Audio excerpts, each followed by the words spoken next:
I'm a 34-year-old guy who's been hustling in the consulting world for a decade. I began from scratch, crashing on my folks' sofa, surviving on basic sandwiches, and reaching out to companies in second-hand clothes. In the initial year, I earned $18,000. By the third year, I had my own place and a reliable client base.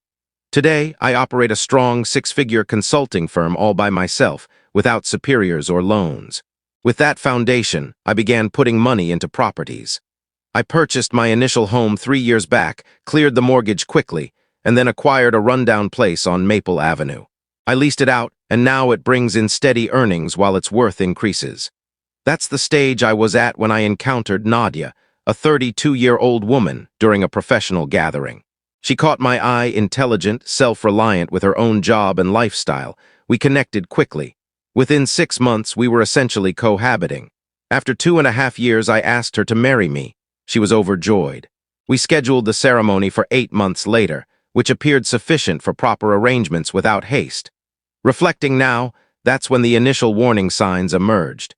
But back then, I believed I'd discovered my match, someone who understood me, valued my achievements, and desired to be an equal rather than reliant. Boy, was I mistaken. The initial alert should have been her suggestion to create a shared bank account for marriage costs. It seemed logical theoretically. Both deposit funds, handle payments from one source, maintain order. I viewed it as wise money management, particularly since Nadia was in marketing and skilled with specifics. I deposited $25,000 initially, which was ample but not excessive for me. Nadia contributed $8,000 from her reserves. The idea was straightforward. Payments for location bookings, food services, photo sessions, decorations, all typical ceremony elements would draw from this fund. We'd each contribute more if required, but the starting $33,000 ought to handle most major outlays. This is where it becomes intriguing. Nadia took the payment card and stated she'd manage the majority of supplier transactions since she was handling most of the coordination efforts. Reasonable enough. I dislike dealing with ceremony suppliers regardless. I'd prefer to concentrate on my job and allow her to oversee the particulars. During the first month, the records appeared standard. $2,500 for the site reservation, $100 for the photo expert, $400 for the decorator. Regular items we'd already reviewed and approved. I hardly noticed the minor transactions since I relied on her decisions. However, I began spotting odd trends upon examining the monthly report.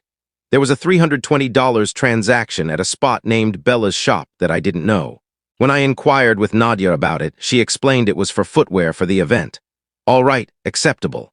Brides require particular shoes, it seems. Then came a $275 payment to a beauty parlor. I was beginning to suspect this woman had luxurious preferences, but I wasn't going to argue over preparation expenses. Many of my wedded acquaintances advised me to simply approve the payments and avoid the details. Content spouse, content existence, and similar advice.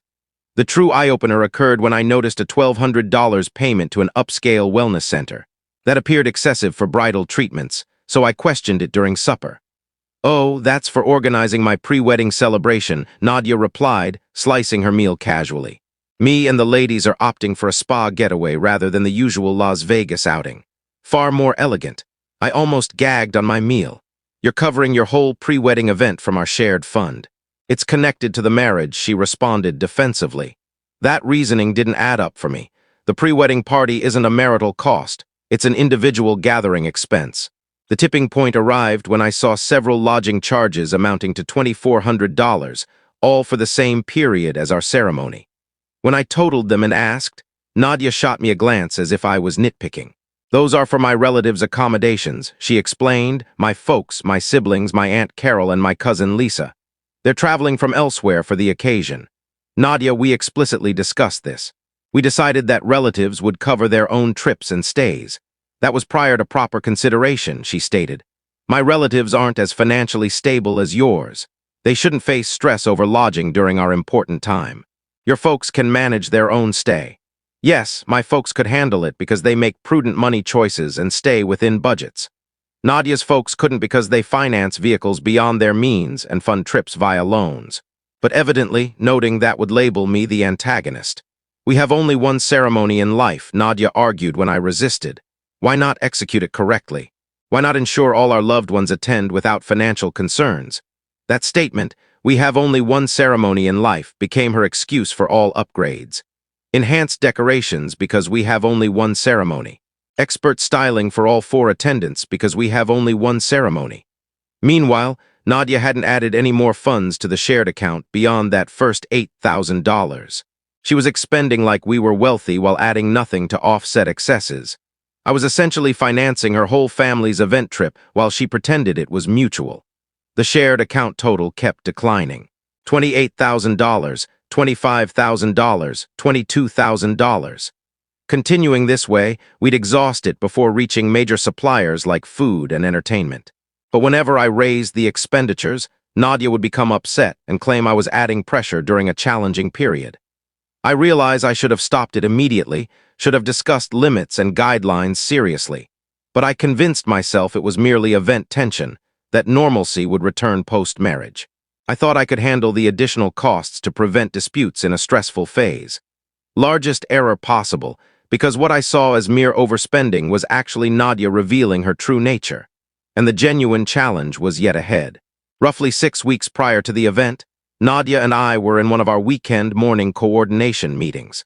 We'd established this habit of sitting at my dining area with beverages and planning folders, reviewing supplier verifications and attendee confirmations, typical pair activities, even if these meetings occasionally became debates over her newest costly concepts.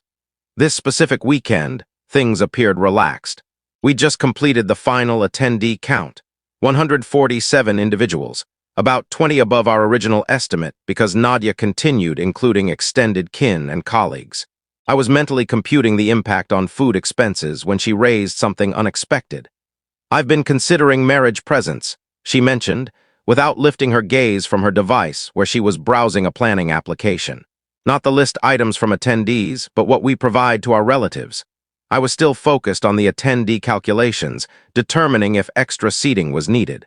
"What do you mean, like appreciation tokens for the parents?" "Kind of, but more substantial." She set down her device and adopted an expression indicating significance. "Your folks are fairly secure money-wise, they don't require material items from us." Accurate enough. My parents are both former educators with solid retirements, own their residence fully, and enjoy pleasant trips annually.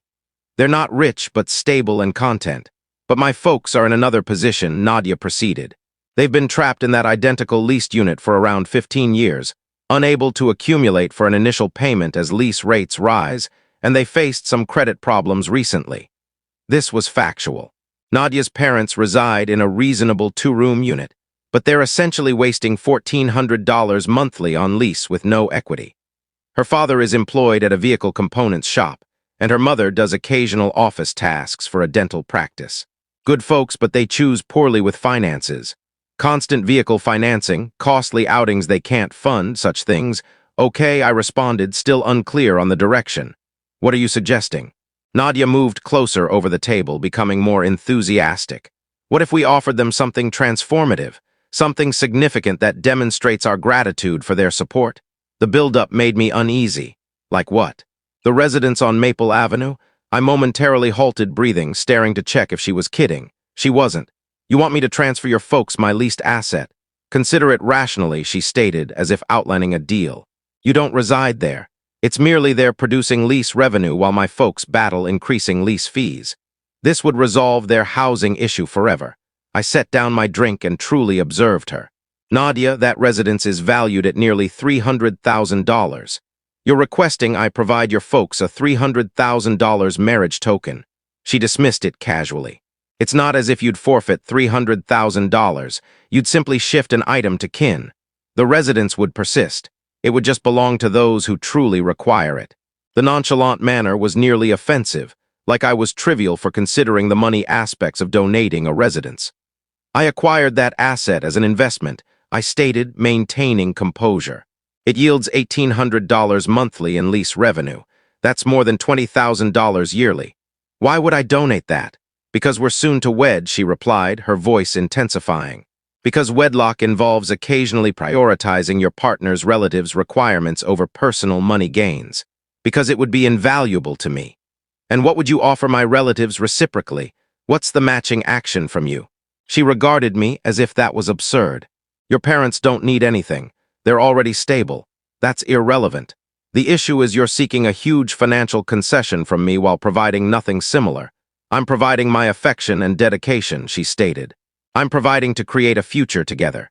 Isn't that more valuable than some lease revenue? The control was so evident, it was nearly disrespectful. She was framing this as relational when it was obviously about funds and privilege. Nadia, I'm not transferring your parents my residence. Her expression changed instantly, like a toggle switched. The kind, serene Nadia disappeared, substituted by someone sterner, cooler. That privileged tone entered her speech as she discussed my additional asset like it was available for donation. She no longer attempted to soften it. In her view, possessing 2 homes meant one was disposable, particularly for her parents. There was no acknowledgement of my journey to this point. No thanks for the years I'd invested while she was still deciding her path. Just the belief that my builds should be shared to demonstrate commitment. When I remained steadfast, her resentment surfaced rapidly. Abruptly, I was the wrongdoer, self-centered, unappreciative. She behaved as if I was rejecting the individuals who had allegedly backed us, distorting the scenario into a twisted ethical evaluation. For her, refusing to surrender a $300,000 asset wasn't about limits. It was a personal offense. Then the control ensued. She ceased walking, gave me a stare that mixed letdown and warning, and uttered something that twisted my gut.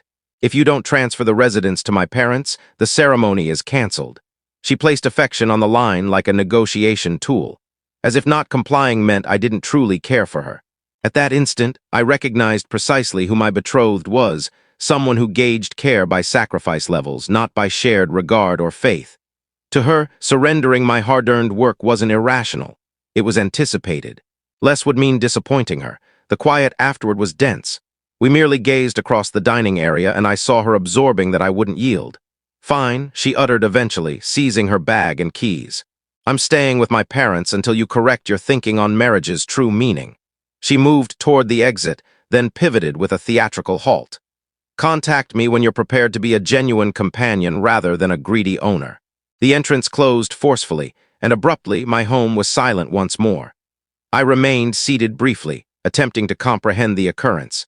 My betrothed had demanded I donate her parents a $300,000 residence as a marriage token, then departed angrily upon refusal. The wildest aspect? She appeared truly astonished by my denial, as if she'd anticipated unquestioned compliance, as if it was sensible rather than utterly mad. That's when I began pondering her other assumptions about my holdings post-marriage. And that's when I resolved to conduct some examination. Nadia remained at her parents' for 2 days without communication. Truthfully, it was the calmest my home had been in ages. No event coordination pressure. No disputes over supplier fees. No exaggerated reactions to my work communications. Just me, my schedule, and genuine peace to reflect. Tuesday morning about 9, my device rang. Nadia's name appeared, and I nearly ignored it, but interest prevailed. Have you reflected on our discussion? She inquired, like verifying meal arrangements rather than a $300,000 residence. Her manner differed, less furious than her exit, more like negotiating a transaction with a client, professional but assuming I'd align with her perspective. Yes, I've reflected, I replied. The response remains no. A prolonged quiet followed, and I could sense her mental gears shifting. She'd likely spent the prior days with her parents, building their hopes for free ownership, perhaps even arranging decor. Look, I stated, aiming for politeness. I get you want to aid your parents. Post-marriage, we can discuss financial support methods, perhaps assist with an initial payment for their place, or— No, she interrupted, that's not my request. I'm requesting this particular residence for this particular purpose as this particular action. Either you grasp its importance to me or not. Her delivery made my gut sink. This wasn't discussion anymore. This was a demand masked as dialogue. And if I don't? I questioned another extended quiet when she responded. Her tone was frigid. Then perhaps we should delay the ceremony until you're ready to be the companion I require. There it was. The warning I'd anticipated. Surrender my residence or forfeit your betrothed. Clear option, correct? Allow me to consider, I informed her. This is major. Provide a few days to absorb. Her manner brightened instantly, like a vendor securing a potential add-on. Really? Oh, Ryan, I knew you'd comprehend after reflection. This will be wonderful. My parents will be so thankful, and I'll be proud to have a spouse who values family like you." The assurance in her tone was revealing. She wasn't wishing for agreement, she was anticipating it like the result was set, and I needed time to accept. After disconnecting, I sat in my dining area a while, trying to grasp the events. My betrothed had threatened to delay our ceremony unless I donated her parents my residence. That's when I chose to initiate my own communications. First was to my friend Sebastian, a lawyer for 8 years. We attended university together, and he's always direct on legal matters. I detailed the scenario. Betrothed demanding I gift her parents my least asset, threatening delay if refused. Man, he responded promptly, escape. Like gather your things and escape immediately. It's that severe, Ryan. This isn't standard conduct. This is exploitative manipulation. She's holding your ceremony ransom to extract property. We discussed for an hour on options and legal safeguards. Sebastian clarified marriage's impact on ownership, state shared asset rules, and potential claims by Nadia post-wedding. Here's your immediate actions, he advised. Record every exchange, every message, every request she issues. If it worsens, you'll require proof of her manipulation attempts. Should I record calls? Definitely. You can record discussions you're in. It's not illegal if participating. That afternoon, I contacted my money consultant and bookkeeper, explained wedding doubts, and wanted asset protection confirmed. Both echoed Sebastian, record all and avoid transfers pre-wedding. My bookkeeper was direct. Ryan, you've labored too much for your wealth to surrender it to someone viewing you as a fund source. This woman is displaying her true self. Accept it. That evening, I reviewed my device, capturing images of all messages with Nadia on event costs and her relatives' money status. I also created a new bank source and transferred personal funds there for safety if chaotic. The more reflection, the clearer Nadia's long-term planning became. The timing was deliberate. She'd delayed until near the event for pressure against disruption. She'd likely figured I'd prefer asset loss over cancellation, embarrassment, and trouble. What she overlooked was I'd choose brief awkwardness over lifelong union, with someone seeing my holdings as her relative's security. Thursday morning, I began discreet communications to event suppliers. I avoided full cancellation, just inquired on termination rules and deposit losses if halted. I needed precise financial impact knowledge.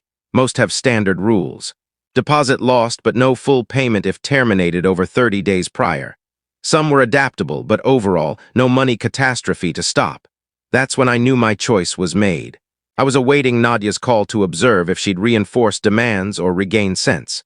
Friday morning, as expected, my device rang. "Good morning, love," she said, tone cheerful and positive. "How do you feel about it all?" Still considering, I replied. "This is enormous, Nadia. I want full perspective. Of course, I completely get it. Take whatever time necessary. Well, we must resolve soon with the event approaching, but I know you'll choose correctly." The certainty in her tone was incredible, like she'd mentally relocated her parents and awaited my alignment. "Actually, I wondered about something," I mentioned. "Have you discussed this with your parents?" Brief quiet. "We've conversed, yes, I wanted their feelings before presenting to you." "What was their response?" "They were deeply moved, Ryan. My mom wept when I mentioned your consideration. She said she's never encountered such generosity." That revealed all. Nadia hadn't framed it as potential or exploratory. She assured her parents it was occurring, likely excited them, and now leveraged their feelings for added pressure. "That's kind," I replied. "I'd hate their disappointment if it fails." "It will succeed," she responded swiftly. "I know you, Ryan. You're a decent man who prioritizes family." Post-call, I chose investigation. Nadia's certainty troubled me. She appeared overly confident in my yield, like possessing unknown info. First, I reviewed the protection setup on the leased asset. I have monitors on entry points and driveway, installed for tenant oversight against damage or unapproved activities. I accessed recent recordings, standard review, and discovered infuriating content. Wednesday afternoon, post Nadia's exit, her vehicle arrives at my leased driveway. She's accompanied. 2 seniors exit, identified as her parents. I viewed the recording of them exploring my asset for nearly an hour. Nadia possessed keys, likely duplicated during our prior tour months back, to view my investment. Her mother captured images via device while her father measured spaces with a tool. They weren't merely viewing, they were organizing usage. At one stage, Nadia's indicating areas, parents agreeing, obviously debating arrangements. Her father lingered in storage for 10 minutes, likely planning tool placement. The visit exceeded an hour, treating it as imminent residence, not hopeful gift, but it worsened. I contacted the asset oversight firm for tenant and repair matters, asked Sarah if recent inquiries on Maple Avenue occurred. Actually, yes, she replied. A young lady called last week for valuation, claimed owner's betrothed, said you'd tasked her for coverage reasons. My gut sank. Name given, Nadia something. She knew asset details, so no suspicion. Was I wrong to assist? Nadia had valued my leased asset secretly. She'd posed as authorized for financial data on my holding without approval. Sarah, I never tasked her. Avoid sharing my asset info without direct confirmation. Oh no, apologies. Should I have blocked the valuation? It's okay. Forward the document when received. The valuation was $285,000, above my guess. So now Nadia knew precisely her request. Not mere residence, but $285,000 item exceeding many's 5-year earnings. That evening processing, my device alerted Nadia's message. Spoke to parents today. They're thrilled about potential ownership. Mom's planning plants already. She leveraged parents' feelings, complicating denial without upset, likely mentally preparing relocation. Then another message exposed her intent. I mean, it's essentially ours post-marriage, right? Shared assets and such. This way, parents benefit while youthful. There, the actual scheme. Nadia believed wedding granted her asset rights. She planned residence use regardless of consent. The gift approach was preemptive transfer before I understood shared asset realities. But she erred on rules. I verified with Sebastian. Pre-wedding holdings remain individual unless mixed or co-titled. My leased residence would stay mine post-wedding without her deed addition. But Nadia ignored that. She thought clever, prompting voluntary surrender of assumed future hers. That night, I decided. I initiated calls, and by Sunday evening, I'd silently terminated 80% of arrangements. Only suppliers knew, requested confidentiality until direct fiancé discussion. Monday morning, Nadia called for update, tone lively. So your choice? I've decided. I stated directly. The ceremony's canceled. Line silence was profound. I heard Nadia's breath as she processed. What do you mean canceled? She asked eventually, tone diminished. I'm not wedding you. We're finished. I anticipated no quiet then. Nadia always spoke, but following wasn't dialogue. It was her attempting future reversal I rejected. She cycled denial stages systematically. First, claimed stress, house issue clouded me. Then proposed erasure, parents, valuation, privilege, fresh start, us alone. She missed damage wasn't done but exposed. When ineffective, she erupted, complete breakdown, yelled ingratitude. I'd never find equal love, overreaction. I permitted rant. Then I spoke. You don't love me, Nadia. You love provisions, caught premature counting. I sensed her grasping stability. She claimed excitement, wanted parental display of my generosity, not secretive. But it was. She valued toward as owner, posed falsely, unaware of monitors or firm records. Fake tears began upon no yield. She apologized, used sorry post-exposure, not sincerely. I thought real building, she stated. 3 years wasted. No, I replied, 3 years revealed you sans repercussions. That was final before disconnect. I instructed retrieval of her items pre-weekend, then no contact. Then disconnected, her planned future crumbled. Not battling, not pleading, just end. Within an hour, device flooded from Nadia, parents, sibling, friends. Ignored, started phase 2. Called parents first, then sibling, close pals, detailed events pre-Nadia spin. Sent message captures on residence hours anyway, unauthorized valuation copies. Mom's response ideal, oh dear, bullet dodged. That woman troubled initially, eyes on business, properties, spending unearned. Sibling blunter, glad pre-wedding discovery. Divorce nightmare. Next, Sebastian drafted halt letter. If Nadia reputation damaged or lied on cancellation, legal ready. Letter warned documented manipulation evidence, demand recordings. If defamed or accused control, release all for judgment. Sebastian aided lock changes both assets, updated accounts removing Nadia's access. Never official but no vulnerabilities. Tuesday evening, security showed pre-bell, Nadia, Sister Michelle, at entrance like remorse team. Nadia appeared devastated, let stand before opening. She requested 5 minutes just talk. Voice faltered, rehearsed but unstable. I stated nothing remained. Actions spoke. She minimized, claimed overzealous, blamed event pressure, pushed excessively, not worth discard. Michelle added sympathy. Nadia cried nonstop post-call, loves you Ryan, truly sorry. but post-reveal regret differs from character. I reminded undone remains. Doesn't erase self when thought immune. Nadia's voice faltered, tears genuine perhaps. Just meaningful attempt, she said, breaking for parents us. Thought generous marriage start would unite. Right, my asset, funds, deeds, parents selecting decor as owned. Claimed role reversal same. I said no, she lacked six-figure dangle. Generosity irrelevant, access was. Michelle sharpened, defensive. Said perhaps Nadia better, man choosing funds over affection unworthy. I silent fetched box of her remnants handed wordlessly. She accepted but lingered, awaiting mind change. Instead played bitterness card. Hope happiness, she whispered, hope houses warm you. They will, I replied, unlike spouse seeing me as pulsing purse. She departed, Michelle glaring post. I closed, locked, removed smart access. Next morning parents called, shouldn't answered but curious spin. Dad immediate, no greeting, annoyed. Said ridiculous, just unused house, truly selfish.